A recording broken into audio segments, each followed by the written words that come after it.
नमस्कार। आज हम कक्षा 9 विषय हिंदी व्याकरण के सर्वनाम एवं उसके भेद विषय का अध्ययन करेंगे। तो सबसे पहले हम सर्वनाम की परिभाषा देख लेते हैं। संज्ञा के स्थान पर प्रयुक्त होने वाले शब्द सर्वनाम कहलाते हैं। यानी ऐसे शब्द जो किसी संज्ञा शब्द के स्थान पर प्रयुक्त किए जाते हैं, यानी संज्ञा शब्द को हटाकर उस संज्ञा शब्द के स्थान पर प्रयोग में लाए जाते हैं, वे शब्द सर्वनाम कहलाते हैं। सर्वनाम का शाब्दिक अर्थ है सब का नाम, अर्थात इनका प्रयोग सबके लिए होता है, सर्वसाधारण के लिए होता है, किसी एक विशेष के लिए नहीं होता। सबसे पहले अगर हम देखें सर्वनाम के भेद, सर्वनाम के भेदों में सबसे पहले आता है पुरुषवाचक सर्वनाम। नंबर 2 निश्चयवाचक सर्वनाम। नंबर 3 अनिश्चयवाचक सर्वनाम। नंबर 4 संबंधवाचक सर्वनाम। नंबर 5 प्रश्नवाचक सर्वनाम। नंबर 6 निजवाचक सर्वनाम। तो ये हैं सर्वनाम के भेद। पुरुषवाचक सर्वनाम, निश्चयवाचक सर्वनाम, अनिश्चयवाचक सर्वनाम, संबंधवाचक सर्वनाम, प्रश्नवाचक सर्वनाम, निजवाचक सर्वनाम। अब इनका हम एक एक करके अध्ययन करते हैं। सबसे पहला आता है पुरुषवाचक सर्वनाम।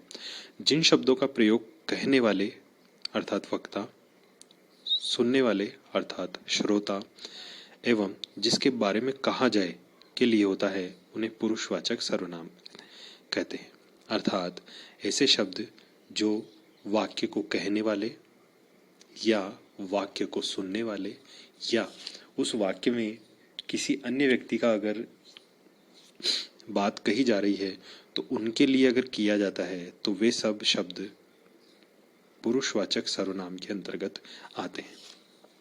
पुरुषवाचक सर्वनाम मुख्य रूप से 3 प्रकार के होते हैं, जिनमें उत्तम पुरुष जिससे बोलने वाले का बोध होता है, यानी जो वक्ता होता है, मध्यम पुरुष जिससे सुनने वाले का बोध होता है अर्थात जो श्रोता होता है, अन्य पुरुष जिससे किसी अन्य व्यक्ति का बोध होता है।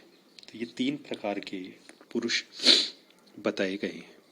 उदाहरण देखें, उत्तम पुरुष में अगर हम उदाहरण देखें तो ये बताता है बोलने वाले का ज्ञान, अर्थात बोलने वाले का ज्ञान।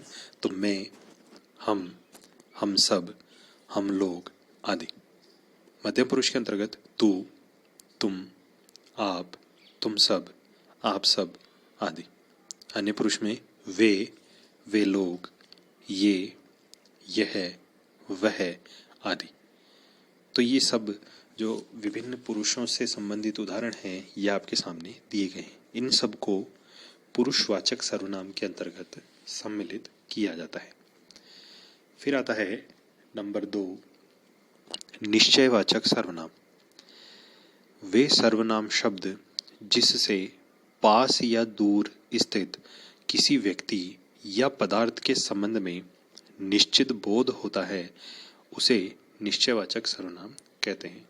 कहने का तात्पर्य यह है कि जिन शब्दों से किसी पास में स्थित या कोई दूर स्थित व्यक्ति हो या कोई पदार्थ हो या वस्तु हो, उसके संबंध में एक पक्का ज्ञान हो जाता है, निश्चित ज्ञान हो जाता है, उसे सर्वनाम निश्चयवाचक सर्वनाम कहते हैं। उदाहरण के लिए देखें तो निकट स्थित के लिए है यह, ये, और दूर स्थित के लिए है वह है, वे। तो वाक्य में देखेंगे वह मेरा घर है, ठीक है। वह यानी सामने स्थित कोई घर है जिसके संबंध में वक्ता कह रहा है कि वह मेरा घर है। तो वह जो रेखांकित शब्द है ये क्या हो गया, दूर स्थित के लिए निश्चयवाचक सर्वनाम। इसी प्रकार से ये सब खेल रहे हैं, तो पास में स्थित कुछ व्यक्ति हैं जो क्या है, खेल रहे हैं। तो जो रेखांकित शब्द है ये, वो क्या हो गया, निकट के लिए स्थित निश्चयवाचक सर्वनाम। नंबर 3 अनिश्चयवाचक सर्वनाम। जैसा कि नाम से पता चल रहा हो, निश्चय नहीं होता है। वे सर्वनाम शब्द जिससे किसी व्यक्ति या पदार्थ के संबंध में निश्चित ज्ञान प्राप्त नहीं होता है, उसे अनिश्चयवाचक सर्वनाम कहते हैं। यानी ज्ञान जो है वो अधूरा रहता है, कि वो है या नहीं, इसके बारे में कोई निश्चित निर्णय नहीं हो पाता, तो ऐसे शब्द जिससे किसी व्यक्ति और पदार्थ के बारे में सही ज्ञान नहीं हो या निश्चित ज्ञान नहीं होता है, उसे अनिश्चयवाचक सर्वनाम कहते हैं। उदाहरण देखते हैं। इसमें जो शब्द शामिल किए जाते हैं जैसे कोई, कुछ, किसी, किन्हीं आदि। वाक्य है पहला, कोई आ रहा है। तो शब्द जो है रेखांकित कोई, ये अनिश्चयवाचक सर्वनाम है, जिससे ये पता चल रहा है कि कोई मतलब व्यक्ति तो आ रहा है लेकिन वह है कौन इसका ज्ञान नहीं है, तो अनिश्चय है। पानी में कुछ है। दूसरा वाक्य है पानी में कुछ है। तो पानी में है, अब कुछ तो है लेकिन वो क्या है उसका निश्चय नहीं हो पा रहा है, इसलिए कोई और कुछ जो रेखांकित शब्द हैं ये अनिश्चयवाचक सर्वनाम के अंतर्गत शामिल किए जाते हैं। नंबर 4, संबंधवाचक सर्वनाम। वे सर्वनाम शब्द जिसका प्रयोग किन्हीं दो वाक्यों को परस्पर जोड़ने के लिए किया जाता है एवं जो दो सर्वनामों में भी संबंध का बोध कराते हैं, उन्हें संबंधवाचक सर्वनाम कहते हैं। तो कहने का मतलब यह है कि कोई दो उपवाक्य होंगे, उनको जोड़ने के लिए जिस प्रकार सर्वनाम शब्दों का प्रयोग किया जाता है, या फिर कोई दो सर्वनाम शब्दों में संबंध स्थापित किया जाता है, ऐसे शब्दों को संबंधवाचक सर्वनाम कहते हैं। उदाहरण देखते हैं। इसमें जो शब्द शामिल किए जाते हैं जो, सो, जैसा, वैसा, जिसकी, उसकी आदि। तो पहला उदाहरण है, पहला वाक्य देखेंगे, जिसकी लाठी उसकी भैंस। तो यहाँ जिसकी और उसकी जो रेखांकित पद है ये दोनों ही सर्वनाम शब्द हैं और ये दोनों ही उपवाक्यों को जोड़ रहे हैं। पहला उपवाक्य है जिसकी लाठी और दूसरा उपवाक्य है उसकी भैंस। इन दोनों को जोड़ने के लिए इन दोनों ही सर्वनाम शब्दों का प्रयोग किया गया है। आगे फिर इसी प्रकार से है, जो परिश्रम करेगा वह अवश्य सफलता पाएगा। तो यहाँ भी दो उपवाक्य जोड़े गए हैं। पहला है जो परिश्रम करेगा और दूसरा है वह अवश्य सफलता पाएगा। और यहाँ संबंध भी स्थापित है कि जो परिश्रम कर रहा है वही सफलता पाएगा। तो दोनों सर्वनाम शब्दों में संबंध भी स्थापित हुआ है। तो इसी प्रकार यहाँ है संबंधवाचक सर्वनाम। नंबर 5 है प्रश्नवाचक सर्वनाम। नाम से ही पता चल रहा है कि वे सर्वनाम शब्द जिनका प्रयोग प्रश्न पूछने के लिए किया जाता है उन्हें प्रश्नवाचक सर्वनाम कहते हैं, जो प्रश्न पूछने के काम में आते हैं। उदाहरण के लिए देखेंगे, क्या, किससे, कौन आदि।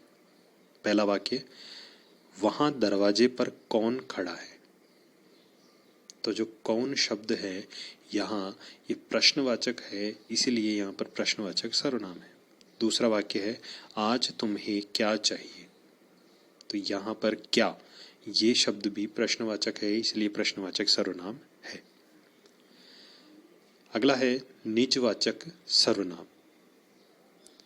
वे सर्वनाम शब्द जिनका प्रयोग वाक्य में कहने वाला या लेखक अपने लिए करता है उन्हें निजवाचक सर्वनाम कहते हैं। तो यानी जो वाक्य कह रहा है या जो लेखक है वह स्वयं के लिए जिन शब्दों का प्रयोग कर रहा है उन्हें निजवाचक सर्वनाम कहते हैं। यानी उस सर्वनाम शब्दों का जो प्रयोग वो स्वयं से संबंध स्थापित करने के लिए किया जाता है। उदाहरण देखेंगे, आप, अपना, स्वयं, खुद, अपने आप आदि, ये सभी शब्दों को निजवाचक सर्वनाम में सम्मिलित किया जाता है। वाक्य देखते हैं उदाहरण के। पहला है, मैं अपनी पुस्तक पढ़ रहा हूँ। ठीक है, तो मैं अपनी पुस्तक पढ़ रहा हूँ, तो लेखक द्वारा कहा गया ये वाक्य है मैं, ये स्वयं के लिए उसने प्रयोग किया है। और जो पुस्तक है वह पुस्तक पर स्वयं का अधिकार बता रहा है, इसलिए उसने प्रयोग किया है अपनी। तो मैं अपनी पुस्तक पढ़ रहा हूँ। इसी प्रकार दूसरा है कि तुम अपना काम मन लगाकर करो। जो कार्य कर रहा है उसे कहा जा रहा है, तो वो कर्ता हो गया और कर्ता के लिए ही कार्य किया जा रहा है कि तुम अपना काम यानी स्वयं का काम मन लगाकर करो। तो ये है निजवाचक सर्वनाम। इसी के साथ यहाँ सर्वनाम से संबंधित जो विषय है ये समाप्त होता है। धन्यवाद।